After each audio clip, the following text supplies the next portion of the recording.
আসসালামু আলাইকুম, hello everyone.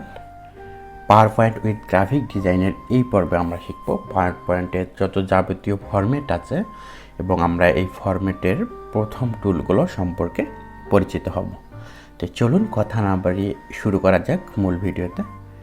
প্রথমে আমরা যেটা করব সেটা হচ্ছে আমরা মেনুতে গিয়ে পাওয়ার পয়েন্ট ফাইলে চলে যাব।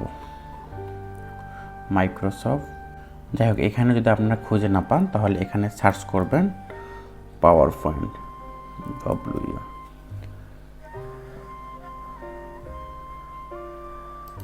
পয়েন্ট লিখে ওপেন করে নেবেন। তো ওপেন করার পর হচ্ছে আমাদের সামনে ঠিক এরকম একটি চলে আসবে। তো আমরা এখন যেটা করব সেটা হচ্ছে এই পাওয়ার পয়েন্টের সমস্ত টুল সম্পর্কে আজকে আমরা পরিচিত হব। তো আমরা যখন পাওয়ার পয়েন্ট ফাইলটি ওপেন করব বা প্রজেক্টটি ওপেন করব, আমাদের সামনে ঠিক এরকম একটি ইন্টারফেস চলে আসবে। এখন আমরা এই ইন্টারফেসের কোথায় কি লেয়ার আছে সব সম্পর্কে আজকে খুঁটিনাটি বিস্তারিত আলোচনা করব। প্রথম যেখানে আমরা দেখতে পাচ্ছি হোমের মধ্যে আমরা লেআউট রিসেট সেকশন নামে অপশন দেখতে পাচ্ছি। তো আমরা যখন কোনো পাওয়ার পয়েন্ট ওপেন করব, এখানে হচ্ছে আমরা স্লাইড নিয়ে আমাদেরকে একটা স্লাইড নিতে হবে। তো আমরা যদি নিউ স্লাইড ওকে করি, এখানে আমাদেরকে স্লাইডের কিছু ডেমো দেখানো হচ্ছে। তো আমরা যেখান থেকে, এখানে অনেক কয়টি ডেমো দেওয়া আছে, এখান থেকে আপনারা ডেমো চাইলে সিলেক্ট করে নিতে পারেন।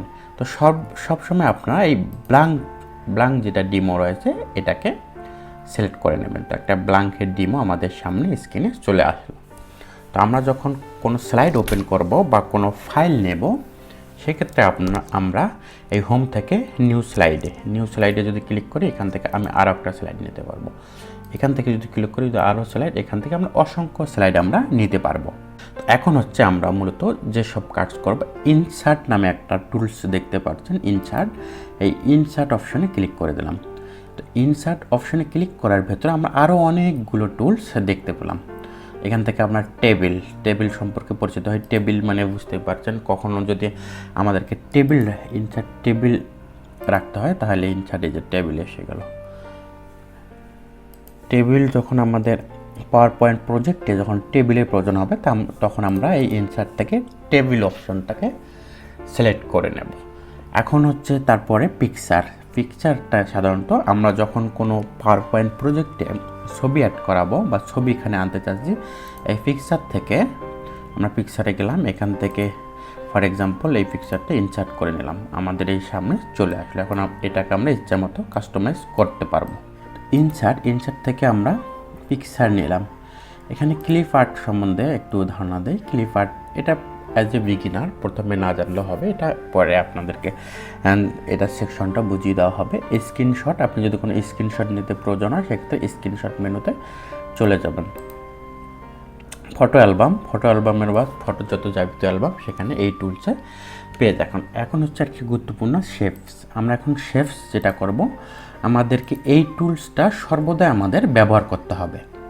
আমরা শেপের ভিতরে অনেকগুলো শেপস দেখতে পাচ্ছি। রিসেন্ট ইউজুয়ালি শেপস যেটা থাকবে সেটা প্রথমে থাকবে, এবং lines, rectangle, basic shapes, black arrow চিহ্ন যদি নেন এটাকে চিহ্ন অ্যারো হয়ে যাবে, ইচ্ছে মতো কাস্টমাইজ করতে পারবেন। এই শেপস যেটা টুলস আছে, এই টুলসটা অবশ্যই আমাদের সমস্ত টুলসটা আমাদেরকে কাজে দেবে। অর্থাৎ আমরা সব থেকে বেশি কাজ করব এই শেপস টুলটার মধ্যে।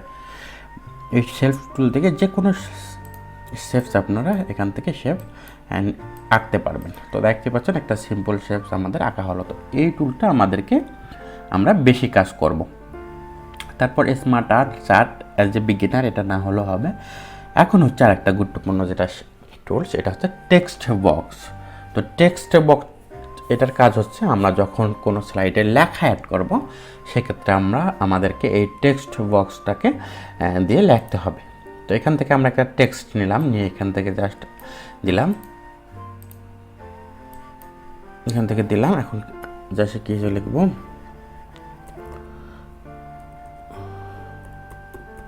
পাওয়ার পয়েন্ট লিখলাম, লেখা হয়ে গেল। এখন এটাকে আমরা চাইলে বড় ছোটো তো অপশন কাস্টমাইজ, এই যে এরকম করে জাস্ট এটাকে সিলেক্ট করে থেকে বড় ছোট করতে হবে।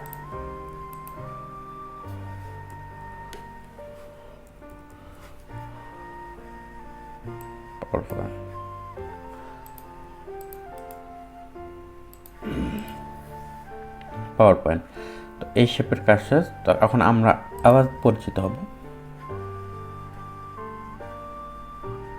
এই টেক্সট বক্স দিয়ে আমরা লিখতে পারবো। আমরা যদি চাই ওয়ার্ড আর্ট থেকে এখানে লেখার অনেকগুলো অপশন কাস্টমাইজ করতে পারছেন। এখান থেকে আপনার যেটা সিলেক্ট করবেন, ফর এক্সাম্পল এটা সিলেক্ট করলাম, করে এখানে যেটা লিখবেন ওই টাইপের লেখা ঠিক আমাদের সামনে চলে আসবে।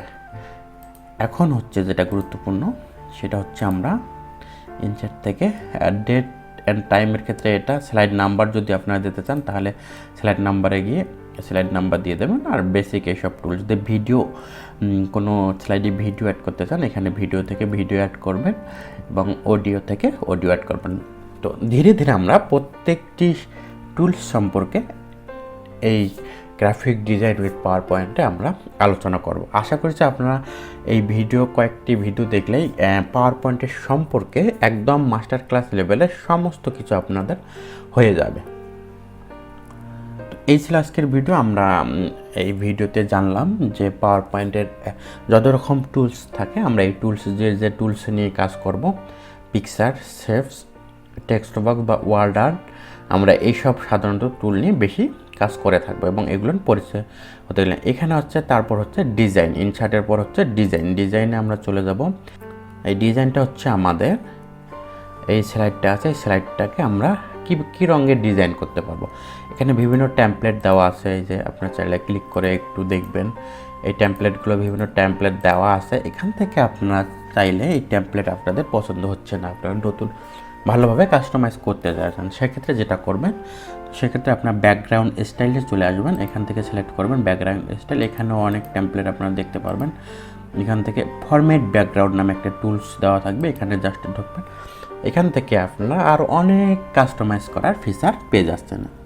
এই যে ফিল সলিড যে কোনো কালার আপনারা এখান থেকে শুধু ফর এক্সাম্পল ব্ল্যাক দিলাম, ব্ল্যাক হয়ে গেল। এখান থেকে পিকচার এই যে পিকচার অ্যাড করতে পারবেন, এখান থেকে জাস্ট বিভিন্ন রকম পিকচার চাইলে ফাইল থেকে আপনারা পিকচার অ্যাড করে নিতে পারবেন। এই যে ইনসার্ট করলাম, ফাইল থেকে পিকচার আপনার অ্যাড হয়ে গেল। এখান থেকে অনেক কাস্টমাইজ করার সুযোগ আপনারা পেয়ে যাবেন।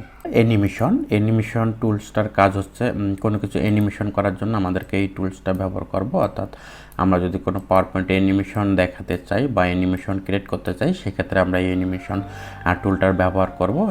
ফর এক্সাম্পল এটা দিয়ে আপনারা যে কোনো এটা করলে আপনার অ্যানিমেশন সেট হয়ে যাবে, আপনি অ্যানিমেশন করতে পারবেন।